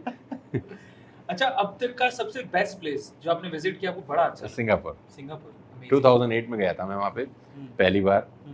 करीब 14-15 साल हो गए और वो 5-6 दिन का ट्रिप था शायद। सेंटोसा आइलैंड, यूनिवर्सल स्टूडियोज, पहली बार हमने इतना ग्लोरीफाई वर्ल्ड देखा अपनी आंखों में। हमने कभी सोचा नहीं था कि ऐसा भी देख पाएंगे। तो वो मेमोरीज पहली थी, शायद इसलिए अच्छी थी। ऑल्दो कंट्री भी बहुत सुंदर है, तो वो बहुत सही लगा मुझे। आपकी अरेंज मैरिज थी या लव मैरिज? आपको क्या देख के मुझे लगता है, आपको देख के लगता है कि मैं अरेंज मैरिज कर सकता हूँ? बोलने वाला ही था मैं। नहीं, 100% लव, 101% लव। तो अगला मैं तो सवाल, प्यार का ही आदमी हूँ। अच्छा ऐसा? हाँ, 100%। तो अगला सवाल मेरा इसी से जुड़ता हुआ है कि आपने पहली बार किसी को प्रपोज किया था तो वो कौन थे और कैसे किया था? मैं 10th में था शायद। हाँ 10th में रहा, हाँ 10th में था। तो मेरी जो 10th, अच्छा नहीं हुआ क्या कि एक लड़की थी हमारे साथ 10th में जो पढ़ती थी, तो मुझे बहुत अच्छी लगती थी। तो मैंने, अच्छा हमारे ज़माने में, हम तो पुराने ज़माने के लोग हो गए अब, हमारे ज़माने में प्यार व्यार नहीं होता था, फ्रेंडशिप होती थी, है ना। और फ्रेंडशिप बैंड बांधे जाते थे। आई लव यू तो बहुत बाद में होता था। आई लव यू तो 4था-5वां स्टेप था। अभी तो आई लव यू पहला स्टेप हो गया है। तो मैंने उसको बोला तू फ्रेंडशिप कर ले मेरे से। वो 10th में हम लोग साथ में पढ़ते थे, ट्यूशन में साथ पढ़ते थे, स्कूल दोनों का अलग अलग था। तो हमारी जो भेंट थी वो ट्यूशन में थी। तो मना कर दी हमको, नहीं पॉसिबल नहीं है। तो 3 साल में उसके पीछे लगा रहा, 10th, 11th, 12th। मैंने उसको बड़े प्रपोज किए, लेकिन वो बार बार मुझे बोलती अपनी शक्ल देख, अपनी शक्ल देख। अच्छा, मुझे समझ में नहीं आया कि मैं ठीक ठाक दिखता था यार तब भी। मैंने बोला यार इसका क्या मतलब। मैंने उसकी सहेली से पूछा भाई कि इसके क्या प्रॉब्लम है। भाई मुझसे नहीं करेगी किसी से तो करेगी। तो उसने बोला नहीं तू जानता है ये कौन है? तो मैंने कहा कौन? कोई अमिताभ बच्चन की लड़की है। तो उसने बोला इसके फादर सेंट्रल वाटर कमीशन में डायरेक्टर हैं, और अपने को देख तू गरीब आदमी, मतलब उसके पापा के पास नीली बत्ती वाली गाड़ी, गनमैन, ये सब ताम झाम चलता था। अच्छा हमको क्या अब प्यार थोड़ी ना देख रहा है नीली बत्ती है कि मत करो प्यार इससे। तो मैंने बोला यार अच्छे, तो 12th के बाद वो जिस कॉलेज में चलेगी पीछे पीछे हम भी चले गए एडमिशन लेके। अब first year, second year, final year, हमने बोला भाई कर ले देख मान जा। तो 3 साल हमको बोलती रही तू भग जाए यहाँ से। 3 साल स्कूल के और 3 साल ग्रेजुएशन के, उसने हमको खूब टरकाया। फिर ग्रेजुएशन के बाद वो चलेगी NIFT, national institute of fashion technology, south Delhi में है, फैशन डिजाइनिंग करने। अब वो सिर्फ लड़कियों का था तो वहाँ हम एडमिशन भी नहीं ले सकते थे। तो जिंदगी की सबसे बड़ी चुनौती वो थी एक। तो हमने कहा अब क्या करें? अच्छा जहाँ चाह वहाँ रहा। तो उस NIFT के सामने एक चाय वाले की टपरी होती थी, वो हम जैसे आशिकों के लिए भगवान ने उसको वहाँ बिठाया था। तो हम वहाँ बैठ के चाय पीते थे और सामने ताड़ते थे कि बाहर आएगी फिर मैं इससे बात करूँगा। तो मैंने उसको बोला देख भाई ग्रेजुएशन खत्म होगी, 1-2 साल बाद शादी हो जाएगी, टाइम निकलता जा रहा है, तू कर दे। हाँ अच्छा लड़का हूँ मैं तेरे को। अच्छा लड़का तो ठीक है, साला कुछ कमाता नहीं, कुछ पैसे नहीं, बाप के पास पैसे नहीं, घर तेरा गिरवी, सारी कहानी। तो वो मना कर। तो 95 से लेकर 2005 तक अरविंद जी मैं उसके पीछे लगा रहा। 10 साल। 10 साल। आज वो मेरे 2 बच्चों की माँ है। Dialogue of the day. तो 10 साल में उसने मेरे बड़े चक्कर कटवाए। Finally in 2006 we got married. Amazing. फिर राजी कैसे हो गए जब मना ही करते रहे? तो लास्ट में दया आ गई? नहीं अरे मैं पैसे कमाने लग गया था। अच्छा। 2006 तक आते आते तब मेरे पास थोड़ा ठीक ठाक, मेरा सिविक सिविक नहीं थी मेरे पास तब, असेंट थी और एक फोर्ड आइकॉन थी। सिविक तो मैंने 8 में ली। तो तब मैं सेमिनार करना शुरू कर दिया था। तो उसने मुझे बोला कि मैं अपने पापा को क्या बोलूँगी कि तू क्या करता है। अच्छा नेटवर्क मार्केटिंग बहुत सारे लोगों को समझ में नहीं आती और बहुत सारे लोग एंटी है, नेगेटिव भी रहते हैं। तो मैं बताऊंगी क्या तुम क्या करते हो। मैंने कहा तू कुछ मत बताइयो, तू मेरे सेमिनार में पापा को बैठा दे बस। क्या? तो वो मेरे जो फादर इन लॉ थे वो आए, मैंने 2-4 लड़कों को बोला, मैंने कहा भाई साहब मेरा रिश्ता बिगड़ गया ना अगर आज, तो मैं मारूंगा बहुत तुम सबको। आज मेरा सेमिनार का एक ही पर्पस है कि अंकल सेट होने चाहिए तुम्हारे। तो वो अंकल को, पापा को ला के आगे होने वाली रो में बिठाया और मैंने देख लिया कि भैया शिकार आ गया। आज तो मेरा सेमिनार केंद्रित है कि इतनी जबरदस्त सेमिनार दूं, सेल होए ना होए मुझे सेमिनार से कोई लेना देना नहीं था। ससुर इंप्रेस होने चाहिए। वो मैंने जब स्टेज पे मुझे बुलाया, जो लड़का मुझे बुलाने जा रहा था, मैंने कहा इतनी तारीफ करी आज तो मेरी की दुनिया का सबसे महान आदमी मैं ही हूँ। तो उसको मैंने पूरा ट्रेंड किया, उसने बढ़िया तरीके से मुझे स्टेज पे बुलाया, सब खड़े हो गए, 700-800 लोग। फिक्की कनॉट प्लेस में प्रोग्राम था, 600 लोगों की कैपेसिटी थी वहाँ पर, सब खड़े हो गए। तो मेरे ससुर को लगा यार कोई बड़ा आदमी आ रहा है, और मैं गया, फिर मैंने डिलीवर किया और देखा को 15-20 मिनट के बाद वो जा रहे थे। मेरे को लगा, मैंने कहा भाई तो काम खराब हो गया, पूरा सुना भी नहीं उन्होंने। और जैसे तैसे मैंने सेमिनार किया, फिर शाम को जब मेरी बात उन्होंने बोला पापा तो बड़े इंप्रेस हैं, हाँ कर दी उन्होंने। तो हमने इस तरह षड्यंत्र करके लड़की फंसाई। ये वीडियो जाना चाहिए ससुर जी के पास। नहीं ससुर जी के पास नहीं जा सकता, ससुर जी भी चले गए। My father in law passed away I think 3-4 years 5 years back. तो अब वो उनके पास जा नहीं सकता वीडियो। वैसे वो देख रहे होंगे तो कहीं ना कहीं बैठ के सोच रहे होंगे कि देखो इसने मुझे ऐसे फंसाया था क्या। लेकिन ही वॉज वेरी हैप्पी, जब तक वो जिंदा थे ही वॉज वेरी हैप्पी। और उनको इस बात से हमेशा तसल्ली रही कि उनका बेटी हमेशा खुश है, सही जगह मैंने उसका शादी कर दिया है। एट द लास्ट मोमेंट भी मैं उनके साथ ही था, हॉस्पिटल में थे जब 10-12 दिन वो भी हॉस्पिटल में थे, तब मैं उनके साथ ही था। तो जाना सबने है, कोई नई चीज़ नहीं है। तो he was very happy till the last day of his life. जी, पर ये कुछ ऐसा ही स्टोरी मेरा भी है, मुझे अपने ससुर जी याद आ गए। ऐसी कुछ था। खैर अगले सवाल पर चलते हैं sir. What was the best decision of your career? मतलब आपको लगता है लाइफ में वो डिसीजन मैंने लिया अपने करियर के लिए बिल्कुल परफेक्ट था। यार ऐसा आज से 3-3.5 साल पहले का एक डिसीजन है जो मैंने लिया था। मैं एक कंपनी में काम कर रहा था, 14-15 साल मैंने वहाँ बिताए। तो उसको स्विच ओवर करना बहुत मुश्किल था मेरे लिए, because I was earning approximately 30 lakh rupees a month. तो आज से 3-3.5 साल पहले तो 30 लाख रुपए बाद हैंडसम अमाउंट। तो वहाँ से स्विच ओवर करके ज़ीरो से फिर से रीस्टार्ट करना बहुत डिफ़िकल्ट डिसीजन था, लेकिन वो लेना बहुत ज़रूरी था। तो वो डिसीजन मुझे लगता है कि वो राइट टाइम पे लिया गया, एक राइट मूव था जिसने मेरे साथ काम करने वाले बहुत सारे लोगों का लाइफ स्टेबल कर दिया। सर अगला सवाल है, आपका फेवरेट सॉन्ग कौन सा है जो आप जनरली ऐसे फ्री होते हैं तो गुनगुनाते हैं? वो देवानंद का एक गाना है और साधना का, फिल्म का नाम मुझे याद नहीं आ रहा, और वो है अभी ना जाओ छोड़ के कि दिल अभी भरा नहीं। बहुत क्या खूबसूरत गाना है। क्या बात है। वो मेल और फीमेल दोनों वर्जन में है एक्चुअली, बहुत सुंदर गाना है। तो आप हम मान लें कि आप भाभी जी को डेडिकेट कर रहे हैं गाना? हाँ मतलब वो बहुत सुंदर गाना है, बहुत अच्छा लगता है मुझे, बहुत बार सुना मैंने। क्या बात है, क्या बात है। तो 2 लाइनें हो जाए उसकी? वो गा नहीं सकता मैं। ओके, मेरी आवाज सुनेंगे लोग तो बंद कर देंगे ये इंटरव्यू। नहीं, घर में कोई तो अच्छा गाता होगा, मतलब मेरी बड़ी बेटी बहुत अच्छा गाती है, अभी वो 10th में है, बहुत अच्छा गाती है वो। मेरे जो फादर थे वो उसको सिखाते थे, मेरे फादर बहुत अच्छा गाते थे, तो मेरे फादर उसको हारमोनियम और ये शास्त्रीय संगीत उसको सिखाते थे। तो जब तक वो रहे तो वो उनसे सीखती रही, तो अभी वो बहुत अच्छा गाती है। वैसे तो आप बहुत बिजी रहते हैं, आपने जब मैंने पूछा आपसे को आपका फेवरेट सॉन्ग कौन सा है तो आपने बहुत पुराना सॉन्ग बताया। हाँ, मुझे नए गाने नहीं पसंद आते। मैं एक्चुअली पहले तो मैं बहुत गाने सुनता था, मेरे पास टाइम थोड़ा सा नहीं रहता, लेकिन मेरी गाड़ी में एक ही डीवीडी लगी हुई है जिसमें सिर्फ पुराने गाने हैं, और कोई 114-115 गाने हैं, उसका एक ही डीवीडी है, उसमें 114-15 गाने हैं, और वो पिछले 7 साल से वही डीवीडी लगी है। वही मुझे तो बहुत टाइम बाद पता चला था जब मैंने सी क्लास सेल करी कि इसमें 6 CD चेंजर है, वो एक ही लगी हुई। हाँ, मुझे पता ही नहीं था, वो एक ही चलाता था। फिर वो उसमें से निकाल के मैंने ई क्लास में वो डीवीडी लगा ली। अच्छा, फिर वही अच्छा डीवीडी चल रही है इतनी अच्छी कि मैंने ई क्लास से निकाल के उसको एस क्लास में लगा ली, लेकिन वो एक ही डीवीडी है जो इतने सारे साल से चल रही है। नहीं, मैं ये सरप्राइज हूँ कि मर्सिडीज में डीवीडी प्लेयर भी आ रहे हैं, मतलब वो अपडेट नहीं कर रहे उसको?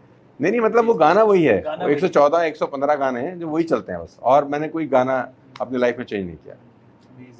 सर ऐसी बॉलीवुड मूवी जिसको देखकर आपको लगा यार क्या मूवी है, मतलब आपको बार बार देखने का मन? मुगले आजम। मुगले आजम, हाँ। क्या बात है, क्या बात है। बहुत बार देखी हूँ, कम से कम 20-25 बार देखा होगा मैंने। बेस्ट कॉम्प्लीमेंट आपने रिसीव किया और आपको बड़ा अच्छा लगा किसी से? बेस्ट कॉम्प्लीमेंट वही बेस्ट कॉम्प्लीमेंट था यार, जब वो जिसका किडनी फेल हुआ और उसने मुझे कहा कि जब डायलिसिस होता है तो मैं आपको सुनता हूँ, तो मुझे पता नहीं चलता कि 4 घंटे कैसे निकल गए। क्या बात है। और एक बेस्ट सजेशन जो आपको किसी से मिला और फिर आपकी ज़िंदगी बदल गई? ऐसा कोई खास एक याद तो नहीं आता कि ऐसा कर लो तो लाइफ चेंज हो जाएगी टाइप, ऐसा नहीं। अमेजिंग, ये सेगमेंट भी होता है खत्म। अब हम चलते हैं हमारे आखिरी सेगमेंट की तरफ जिसका नाम है, एक वर्ड मैं सर बोलूंगा अभी, एक लाइन भी हो सकती है, बट वो सुनते ही आपके दिमाग में जो एक शब्द आता है इसको सुनने के बाद, जैसे हमारे दिमाग में आता है, अगर मैं बोलता हूँ सोनू शर्मा तो मेरे दिमाग में आता है द मोटिवेशनल लेजेंड। तो आपके दिमाग में इन सब शब्दों को सुनने के बाद क्या आता है वो आपको कोशिश करते हैं, ट्राई करते हैं। नया सेगमेंट है सर। ओके, ऐसी चीज जो आपके लिए एडवेंचरस है, शौकीन हो आप उस चीज से? क्रिकेट खेलना। अमेजिंग। आपके स्कूल डेज?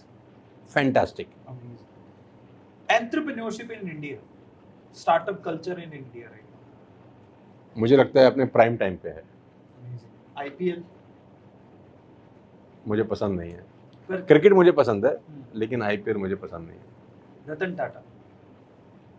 मुझे लगता नहीं कि कोई भी आदमी हिंदुस्तान में ऐसा है जिसने इतना कंट्रीब्यूट किया होगा शायद, जो उसने इंडियन इकॉनमी के लिए और भारत के लोगों के लिए किया। फ्रॉम रतन टाटा टू जमशेदजी टाटा जो उनके पिताजी थे, वो पूरी एक लेगेसी है, तो कोई मैच ही नहीं है पूरे हिंदुस्तान में। आपका बेस्ट टाइम पास जब आप फ्री हो? यार अभी तो टाइम मिलता नहीं Arvind ji, to be very honest. Time pass तो तब होगा जब टाइम में तो बहुत ज़्यादा, मतलब कभी कभी तो लगता है यार ये इतना भी नहीं करना चाहिए आदमी को, ऑक्यूपाइड नहीं होना चाहिए। सुन लो आपके लिए अलार्म है। नहीं, सच में बता रहा हूँ, कभी कभी लगता है कि नहीं यार इतना भी नहीं करना चाहिए, लेकिन फिर कभी सोचते हैं यार हम नहीं करेंगे तो कौन करेगा।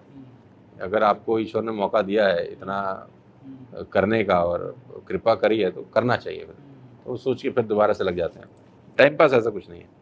डिग्री और स्किल? 101% स्किल यार। कोई भी मार्कशीट आपका फ्यूचर डिसाइड नहीं कर सकती। Indian parent.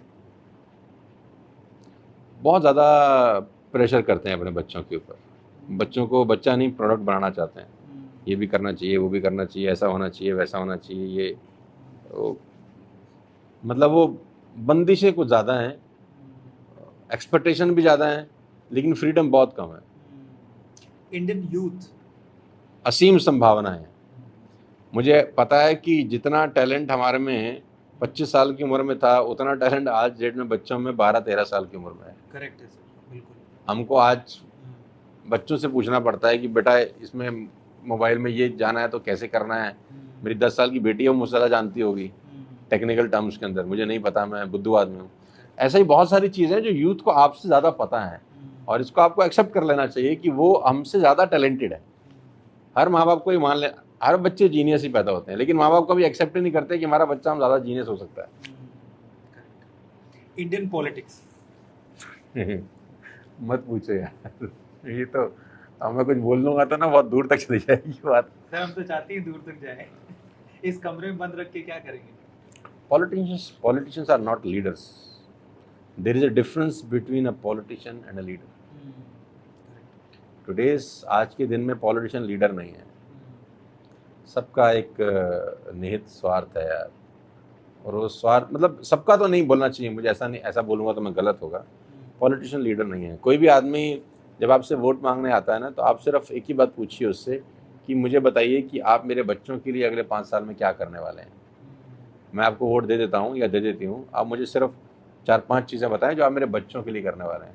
हम डैम बनाएंगे, हम ये बनाएंगे, ये मत बताइए। आप मुझे बताइए कि मेरे बच्चों के लिए आप अगले 5 साल में क्या करने वाले हैं, और उससे पूछिए। मैं दावा देता हूँ उसमें से बहुत सारे लोग आपको बता ही नहीं पाएंगे। सचिन तेंदुलकर आइकन है यार, आइकन, बहुत कुछ सीखने को है। Your favourite memory?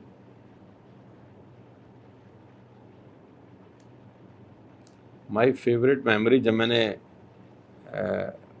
S class की पीछे वाली सीट पर अपने पापा को बिठाया और उनकी पसंद का गाना चलाया और उनको ड्राइव पे ले गया, लॉन्ग ड्राइव।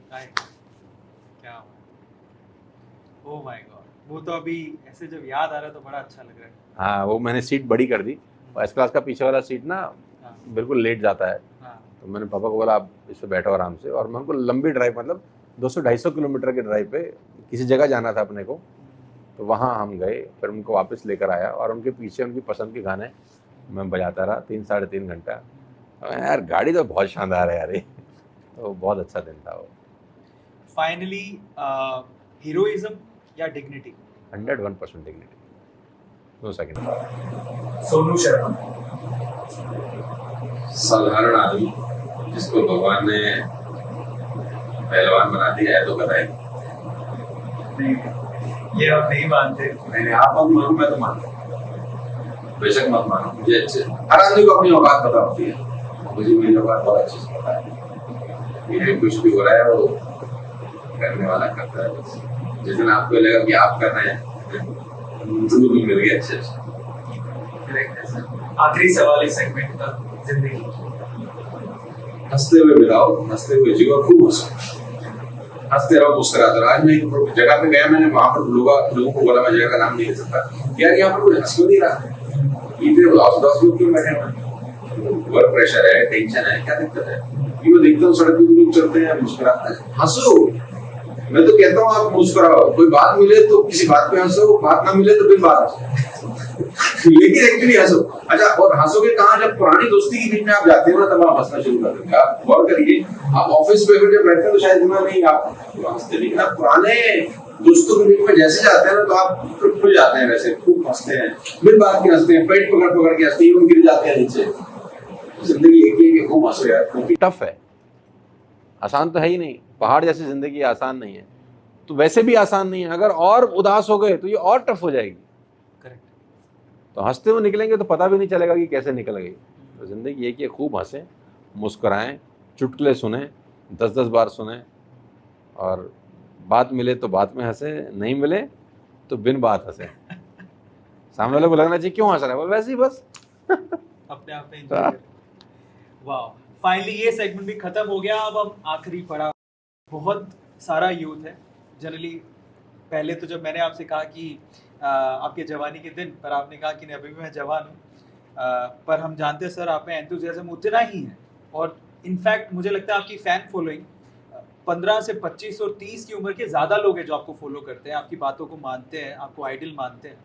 तो मेरा जो आखिरी सवाल है सर, एक मैसेज या ऐसी कोई एडवाइस जो एक बड़े भाई की तरह या एक गुरु की तरह, एक मेंटर की तरह, अब ये जितना इंडियन यूथ है जिसमें आप बहुत सारी संभावनाएं देखते हैं, आपको लगता है कि बहुत कुछ कर सकते हैं, उनको आप देना चाहेंगे सर, वो क्या? नशा करो।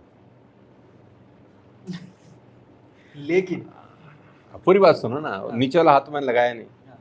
नशा वो करो जो अगले दिन उतरे नहीं। क्या? वो नशा क्या जो अगले दिन उतर जाए यार। आपने पैक लगा लिया, ड्रग्स ले लिया, ये 2 दिन में उतर जाएगा, फिर चढ़ाने के लिए फिर लगाना पड़ेगा। नशा वो करो जो उतरे नहीं। वो नशा है काम का, मेहनत का, जो एक बार चढ़ जाता है ना अरविंद जी, फिर उतारे नहीं उतरता, फिर तभी उतरता है जब आदमी निकलता है। तो खूब नशा करो, लेकिन वो काम का नशा होना चाहिए। और आप यूथ हैं और ये फालतू फंड की चीज़ें छोड़ें। बहुत सारे लोग सिगरेट पीते हैं, मैं सिगरेट नहीं पीता, मैं गुटखा पान तंबाकू नहीं खाता, मैं शराब से कोसों दूर हूँ, मैं ये सब चीज़ें नहीं करता, फिर भी नशे में रहता हूँ। काम का ही नशा इतना है, तो वो नशा करो जो कभी उतरे ही नहीं यार। ये तो उतर जाएंगे 1 दिन 2 दिन के बाद, सब उतर जाते हैं, और कुछ लेके ही जाते हैं, दे के कुछ नहीं जाते। और जो मैं नशा कर रहा हूँ वो लेके कुछ नहीं जाता, वो दे के ही जाता है।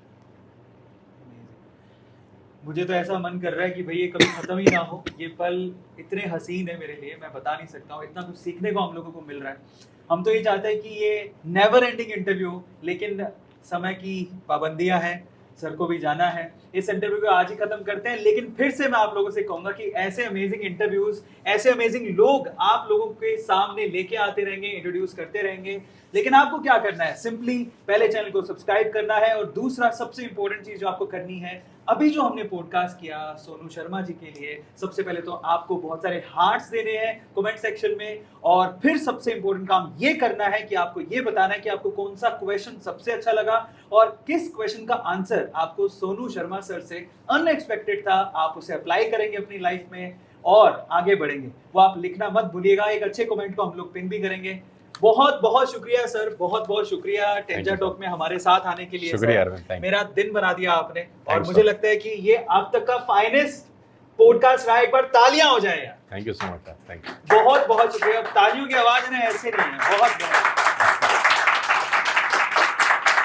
एक बात बताता हूँ सर, हमने अभी तक 15 एपिसोड कर चुके हैं। अच्छा। हमने आज तक तालियां नहीं बजवाई हैं। ये पहली बार है जब हम तालियां बजा रहे हैं।